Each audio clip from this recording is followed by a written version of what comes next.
Y vamos a aplicarle la óptica hebrea a este texto que vamos a leer ahora, para que usted vea cómo piensa un hebreo respecto de este texto, que no piensa igual que nosotros. A nosotros nos enseñaron, bueno, lo normal, que María era virgen, que no tuvo relaciones, quedó embarazada sin tener relaciones y cosas así. Pero el hebreo no se traga este cuento. Incluso ese texto es considerado como una interpolación, o sea que ese texto en sí no es parte de la Biblia. Se cree que es una historia inventada y adjudicada a la Biblia. Entonces lo que vamos a hacer nosotros es que lo vamos a ver desde una perspectiva hebrea, como enseñanza. No lo hago, repito, yo no enseño para que usted cambie su mentalidad, sino para que ustedes puedan evaluar y tomar ustedes sus propias decisiones. Ya nosotros sabemos cómo pensamos nosotros los occidentales, que fue lo que le dije ahorita. Ahora vamos a ver cómo piensa Oriente respecto de este texto. Pero ¿por qué es importante saber cómo piensa el hebreo? Porque la historia se trata de los hebreos, de los judíos. Jesús era judío. Entonces, hay que conocer la cultura, su pensamiento, para uno poder colar, tomar lo bueno y desechar lo malo. Entonces, aquí ven, vamos a leer el verso 18. Dice: el nacimiento de Jesucristo fue así. Les expliqué que Jesucristo no es un nombre, que su nombre es Jesús, Yeshua, y que Él es el Cristo. O sea, no debería decir Jesucristo, debería decir Jesús, el Cristo, porque el Cristo es un adjetivo, Jesús es un nombre. Entonces aquí el escritor lo que hace es que mezcla un adjetivo con un nombre para formar un nombre. Él pone Jesucristo. Él no debería ser así. En hebreo es Yeshua HaMashiach, o sea, Jesús, el Cristo, porque ellos están esperando que la palabra Cristo o Mashiach significa ungido. Vendría siendo Jesús, el ungido, no un ungido, con el artículo el. Para el texto hebreo, los artículos, en especial el artículo el ja en hebreo, es de suma importancia y lo vamos a ver más adelante. Porque quitar ese artículo, por ejemplo, los traductores de la Reina de Valera, si ven que no estoy hablando muy bien, es que me hicieron una operación en la boca y se me hace difícil ahora mismo. Los traductores de la Reina de Valera hacen una manipulación con el artículo el, por ejemplo. Le voy a poner un ejemplo, voy a ir atrás.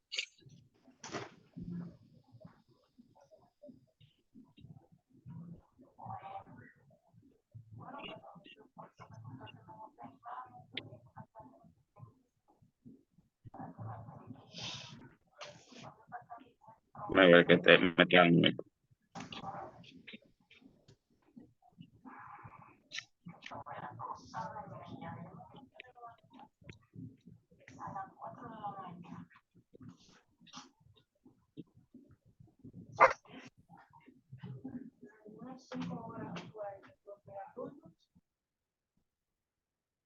Bien, me pueden ver ahí, ¿verdad? Hermano mío, Gilson, sé de lo mío personal.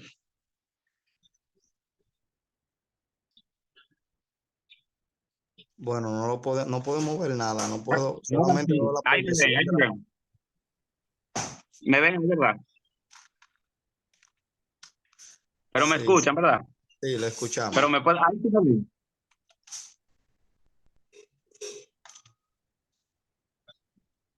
Bien, pues lo voy a hacer directamente así, no importa que no me vean. Entonces, el artículo el, por ejemplo, en hebreo, por ejemplo, donde la Reina de Valera, se lo voy a poner, porque yo creo que ustedes no me están viendo. Total, vamos a ponerlo entonces, un segundito.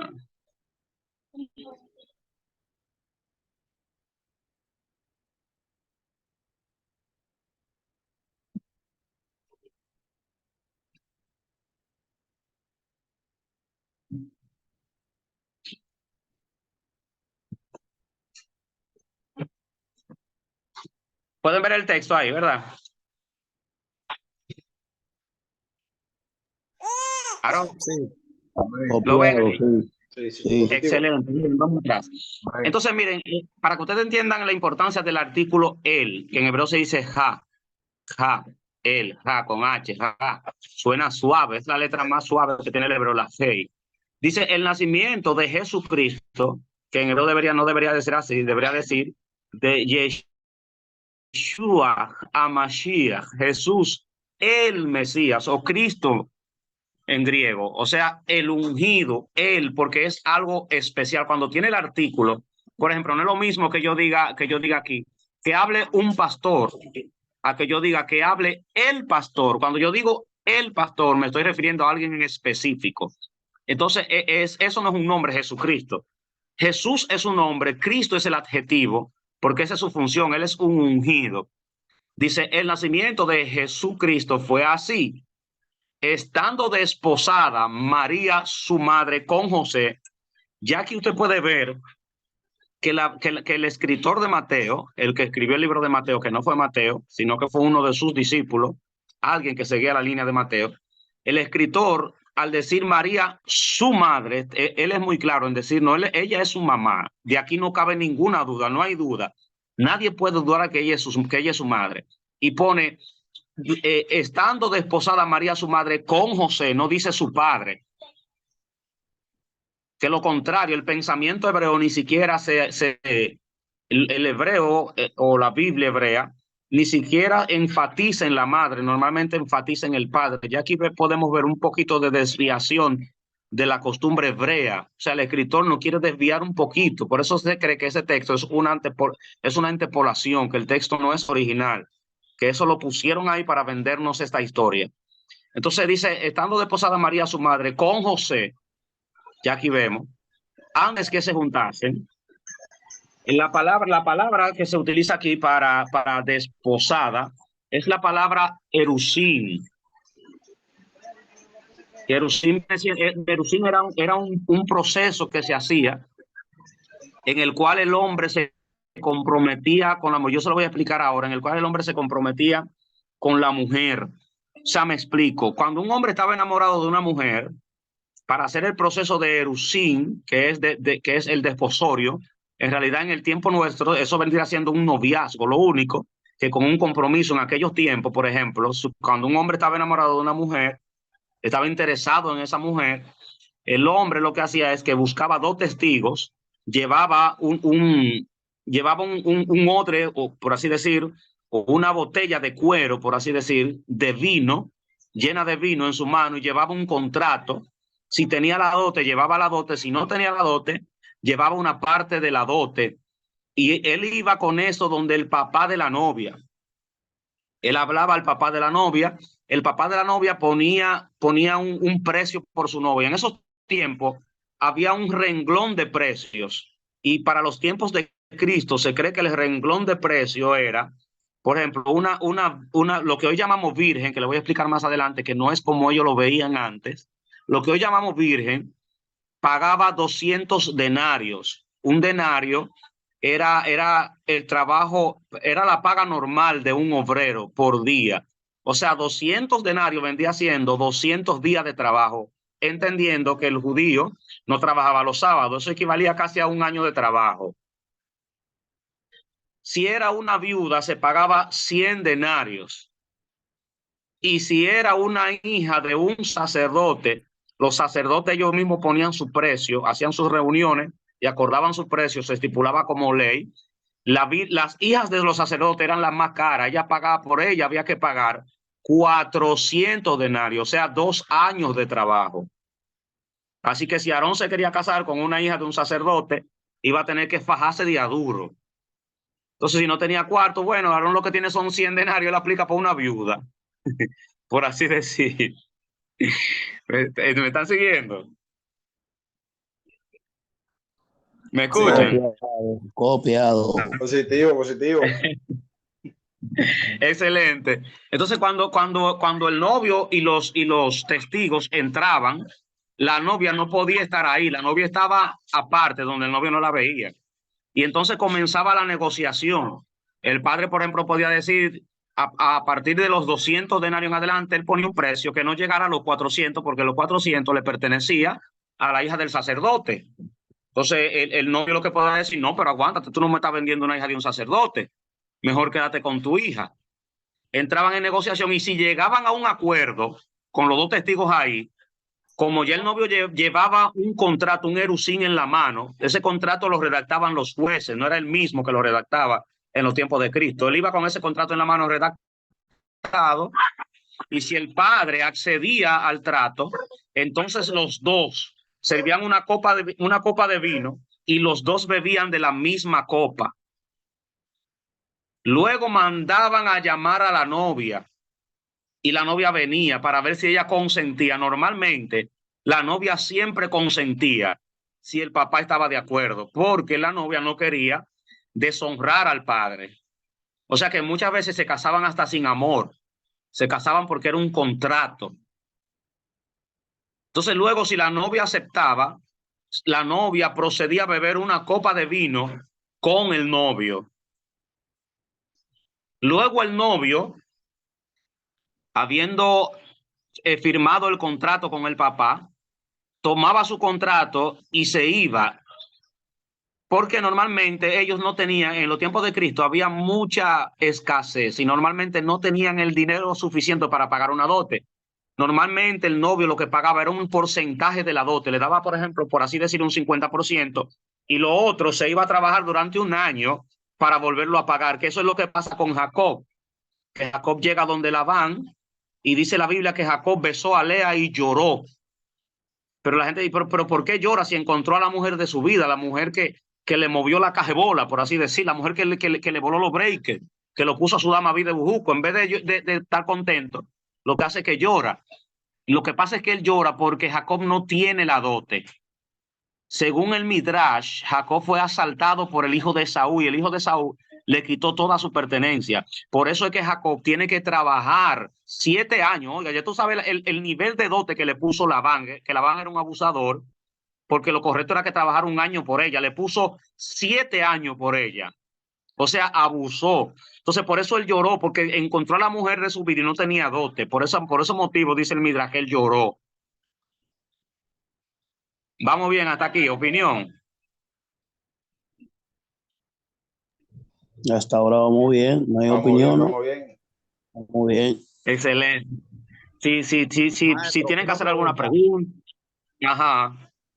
Digamos entonces que Labán, ese tiguerón de aquí de República Dominicana, prácticamente le cobró 1.200 por su hija, porque si calculamos 7 y usted hablaba que era 200 por una virgen, 1.400 le cobró. 1.400. Sí, de verdad que fue. Y no solamente eso, después lo pone a trabajar 7 años más por la otra. 7 años más, o sea, si calculamos 1.400 más 1.400, vendrían siendo 2.800. Ese la van a, de verdad que, y eso que eran parientes. Sí, porque mire, la gente, nosotros nos enseñaron mal, oigan, respecto de Jacob. Nosotros decimos que la palabra Jacob, en hebreo, Jacob, significa ladrón, y Jacob no significa ladrón. Jacob viene de Ekef, que significa talón. Es una profecía que Dios ha dado a la serpiente. Tú le herirás en el talón y ella te herirá, o carcañal, como dijo la reina de Valora, pero es Ekef, talón. Entonces, Jacob lo que significa es el que agarra, el que toma por el talón, porque cuando él nació, él tomó a su hermano por un talón.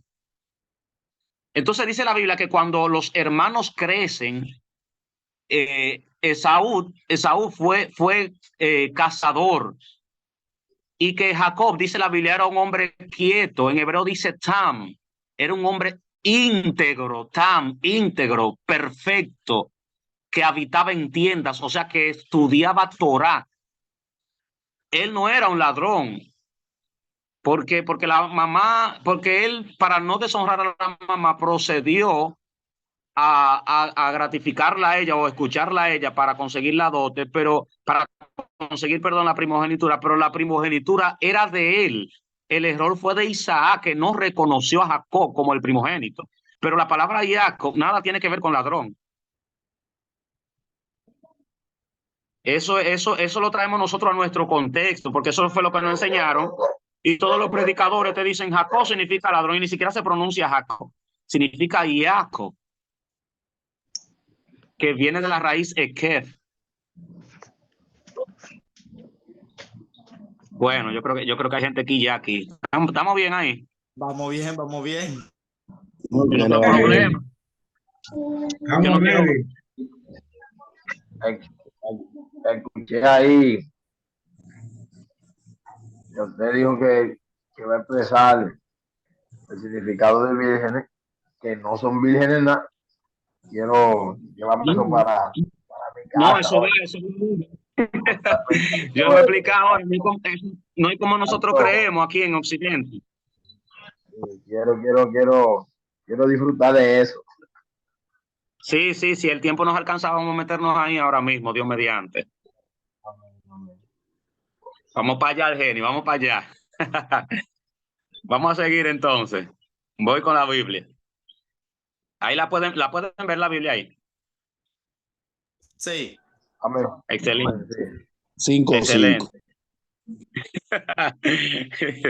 Estos tigres no son fáciles.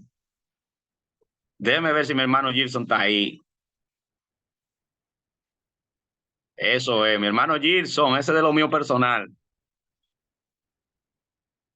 Seguimos con la Biblia. Entonces seguimos con el desposorio. Dice que ella estaba desposada, o sea, comprometida. Entonces luego el novio se iba.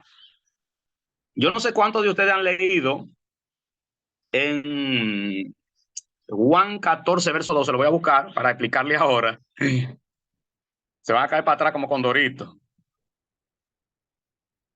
No, ese no es. Aguántese. Creo que lo tengo anotado, ese.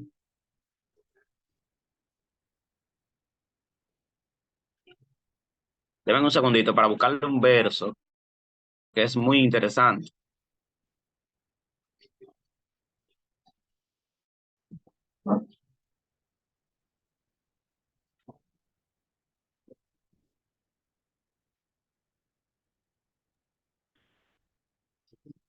Eso es Juan 14:2.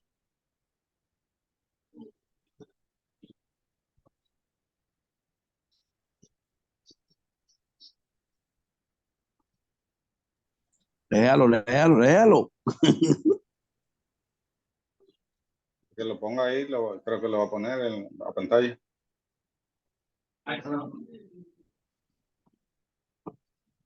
Estamos aquí. Copiado.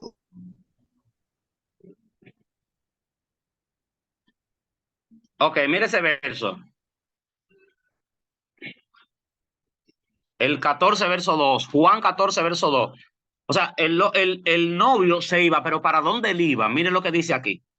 En la casa de mi padre muchas moradas hay. Si así no fuera, yo os lo hubiera dicho. Voy pues a preparar morada. Voy a preparar lugar para vosotros. Eso era lo que hacía un novio luego de firmar el erusín, luego de firmar el contrato de desposorio, de noviazgo, lo que hizo José, según el texto de Mateo.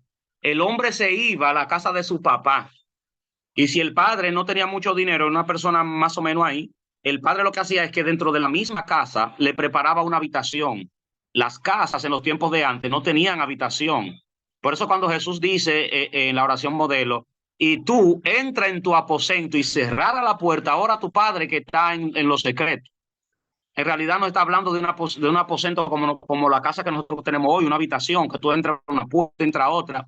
Él está hablando del talit agadol, el talit grande, era un talit de oración que le llamaban habitación, que el hombre lo que hacía era que se cubría con él y empezaba a orar donde nadie lo viera. A eso le llamaban habitación. En los tiempos de antes las casas no tenían habitación.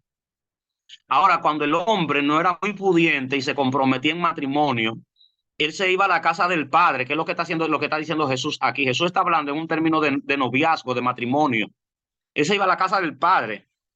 Y el padre le facilitaba que él hiciera una habitación dentro de la casa. Ahora, si el padre tenía propiedad, si el padre era adinerado, él lo que le daba era un solar al lado de su casa. Y ahí al lado de su casa, entonces el novio preparaba una morada para su novia para luego irla a buscar y traerla a esa morada. Eso es lo que está haciendo Jesús. Jesús está diciendo, voy a preparar lugar. En pocas palabras, mi Padre tiene dinero. Yo no voy a entrar a ustedes en una habitación. Yo voy a preparar un lugar. O sea, el precio que Jesús va a pagar o sea, la dote de Jesús viene siendo su propia sangre. O sea, que cuando él dice voy a preparar lugar, él lo que le está diciendo es que él va a pagar la dote primero, que es la muerte, y eso es lo que va a preparar el lugar. No es que Jesús está pegando blow en el cielo. Ay. Copiado. Repito de nuevo, maestro. Le explico. Cuando Jesús dice en la casa de mi Padre muchas moradas hay, si así no fuera, yo os lo hubiera dicho. Voy pues a preparar lugar para vosotros. Es lo que está diciendo. Es lo que está diciendo. Por ejemplo, en esos tiempos usted tenía que pagar una dote por su novia. La novia de Cristo es la quejilá, la congregación, o lo que nosotros llamamos iglesia. Entonces, cuando él dice voy a preparar lugar, o sea, él no va a preparar una habitación, él va a preparar un lugar. Un lugar es al lado de la casa de su padre. Entonces, el precio, la dote que él va a pagar es su sacrificio, su sangre. Eso es lo que le está diciendo. Jesús lo que le está diciendo a los discípulos es, mira, yo voy a dar mi vida como dote para casarme con la iglesia, con la quejilá. Cuando yo hablo de iglesia, yo no hablo de lo que nosotros hacemos dentro de cuatro paredes, o pentecostal, o cristiano, esto, lo otro. Él es creyente en sí.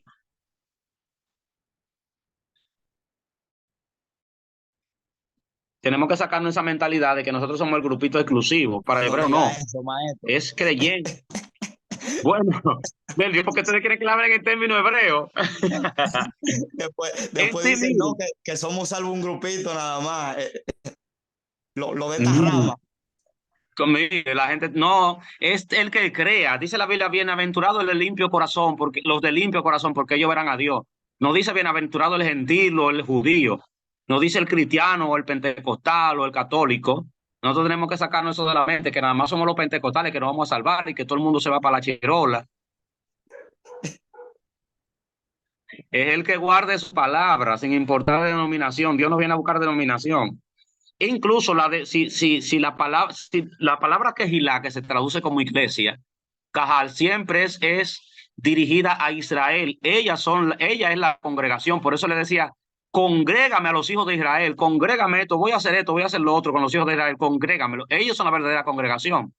Pablo dice que nosotros somos injertados en ese olivo original, porque nosotros somos el olivo silvestre.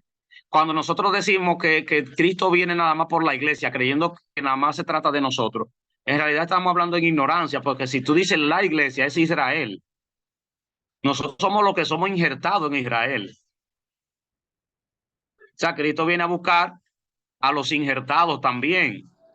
O sea, Okay, no viene a buscar... Lo que le quiero decir con esto, él no viene a buscar una denominación. El católico está injertado. Siga. Disculpe, es que le habla. Por favor, devuelva un poco lo que usted dijo para atrás. Diga de nuevo, por favor. La parte de la casa de mi padre. Sí, un poquito ahí, por favor, disculpe. Está bien, no hay problema, amado. Mire, yo se lo tengo ahí en pantalla, el que tiene el cotejito, que es 14:2 de Juan 14:2. Jesús le dijo que esto lo conecté con la historia de José, que José, dice la Biblia, fue desposado con María. Para que ustedes entiendan lo que es el desposorio, le expliqué que el novio venía con lo que hoy podría decir una botella de vino, pero que en los tiempos de antes era en cuero de animal que se llevaba, kosher, o sea, animales permitidos. Llevaba ese vino, llevaba 2 testigos y llevaba un contrato en su mano. O sea, cuando alguien iba con eso en la mano, ya todo el mundo sabía, bueno, van a enamorar a Juanita, se va a casar Pepa. Entonces, cuando él llegaba a la casa de Pepa, por así decir, Pepa se quedaba en un lugar donde no podía participar por ahora. Él hablaba con el papá y los 2 testigos. Y el papá ponía un precio por su hija. Le dije, en los tiempos de Cristo había un promedio de precios. Por ejemplo, los precios mínimos por vírgenes, vamos a utilizar la palabra vírgenes hasta ahora, hasta que yo le explique. Los precios mínimos por virgen, por ejemplo, la